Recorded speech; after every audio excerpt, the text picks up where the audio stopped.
Allah Taala Kur'an-ı Kerim'de mınday deydi. Bismillahirrahmanirrahim. Fa amma men a'ta vettaqa.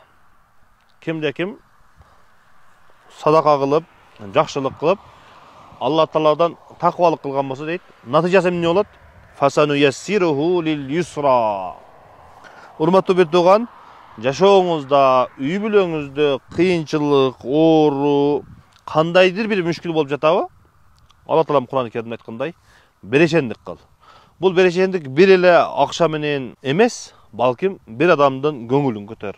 Балким бир адамга жардамдаш, балким жүрөгү ооруп жаткан адамга жардам бер, бирөөнүн карызын төлө, бирөөгө көтөрүшүп кой, бирөөнүн көңүлүн ач, бирөөгө жакшы сөз сүйлө, бирөөгө жылмайып кой. Бирок ошолордун бардыгын ниет менен мен Алла Таалага баш ийип жатамын деп жакшы ниет менен кылган болсоң, андан кийин фасануяссируху лил юсра, жеңилдикке, жакшылыкка, жолуңун ачылышына себеп болот экен.